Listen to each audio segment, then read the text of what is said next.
Hello and welcome to this Accounting 2208 Chapter 14 video tutorial on error analysis for bonds following the extra posted problem Universe Co.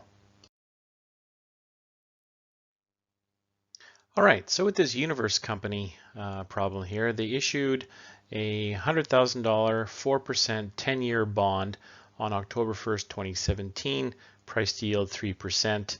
With interest paid semi-annually each April 1st and October 1st, with of course a year end of December 31st just to make it interesting. Now what's really key here is the company follows IFRS. Now on an exam you won't be told this part, so you have to know it. IFRS requires the effective interest rate method. So what they've got here is partial amortization schedules under the effective interest method and the straight line method. And this information is necessary to deal with the series of little errors that have taken place or that we're going to discuss individually. Okay, so what we'll need to do here is indicate what effect the particular error has if left uncorrected. Right, what impact it would have on net income for each of the years 2017 and 2018. And the key here is that each item is independent of the others. And what we will also do is resolve problem 2, which is to indicate what kind of correction is necessary to compensate for the issue. So on this first item number 1 here, on the bond issue date, on October 1st, they made the following entry: debit cash, $108,584, no problem, that's for the present value. The credit to bond payable for $100,000, no problem, because they're issuing a bond and it's a liability. Then they have a credit to interest expense for $85.84. After that point, the proper entries were made. So let me ask you what the question or what the problem is here. All right, so after 2 seconds, if you recall from your bonds, the problem is with this credit to interest expense right here for $85.84. What happened is this credit to interest expense should actually have been a credit to the premium on the bond payable, right? Because the premium is $8,584. So what this does then, it has the effect of understating your expenses, right? Because a credit to interest expense actually reduces expenses. And so when your expenses go down, your net income is overstated and it's too high. In terms of the 2018 impact, there's no issue here because after this original entry was made, the proper entries were made going forward, so we don't have to worry about it. In order to correct it, so this error exists only in 2017, it's a retrospective application, right? So we have to correct for prior periods, but because we can't open up the previous books, we have to make sure we do our adjustment to retained earnings. So the correction in 2018 is simply a debit to retained earnings for $8,584 and then a credit to the premium on the bond payable for $8,584, and that fixes this particular error. Okay, next item number 2. They did not accrue the interest on the bond at December 31st, 2017 when the interest was paid on April 1st, 2018. No joke. The entry that was recorded was a debit to interest expense for $1,629, a debit to the bond payable for $371, and a credit to cash for $2,000. So what's the problem here? Well, the problem is that they did not accrue the interest at the end of the year, right? That's the error. They failed to accrue the interest at year end. So what this does is it has the effect of understating the expenses, right? They should have accrued or added additional interest to the interest expense. So the expenses are too low in 2017 and the net income is overstated in 2017. Then what they did in 2018 is, because they pushed this missing a portion of the interest. You see, this $1,629 here is for the full 6 months of interest. What should have happened is they should have accrued 3 months worth of interest at December 31st, and then another 3 months worth of interest when the interest payment was made on April 1st. So they pushed this extra 3 months of expense into 2018. Well, of course, what happens then in 2018 has the effect of increasing or having your expenses be too high, and therefore the net income is too low, right? So in order to correct it, we've got to do it in 2 periods. There's a 2017 error impact, and that's prior year with a retrospective adjustment to retained earnings. And then we have to fix the 2018 expense, so prospective application with current year to expense. So again, in 2018, assuming the books are still open, we will basically adjust retained earnings for 3 out of 6 months of the $1,629 expense that should have been accrued. So we're going to debit retained earnings for $815.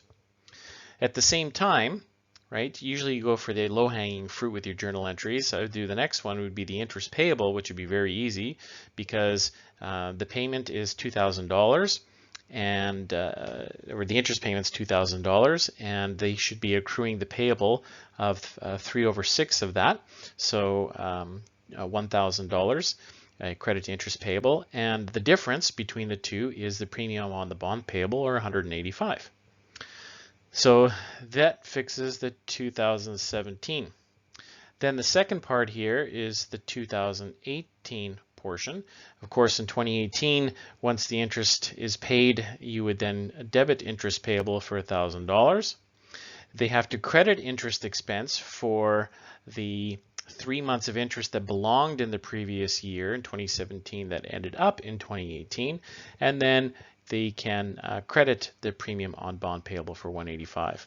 Now what's really cool here is, look at this, I'll do this in blue, is if we look at all of these entries, if we look at the interest payable, that would cancel out. If you look at the premium on the bond payable, that would cancel out. And you're left basically with a debit to retained earnings for $815 and a credit to interest expense for $815. And really, that is the only adjustment that is necessary. So don't overcomplicate things. We showed you the full approach here for each year, but really when you think about it, all you have to do is consider, what do I need to do this year to make this year correct? And basically, in order to make this year correct, I just need to lower the interest expense, and the only place to put it is retained earnings.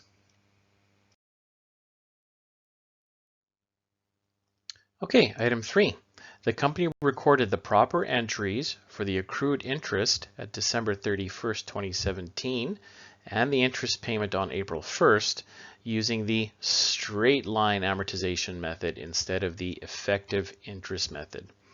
Now, again, as part of teaching you the right way to do things, here we tell you that they use a straight line instead of the effective interest rate method, but really on an exam, if you got a question like this, that instead of effective rate interest method would basically be left out, and you would need to be the one to determine that, hey, you know what, they use a straight line method, and because it's IFRS, they should have used the effective rate approach. So watch out for those.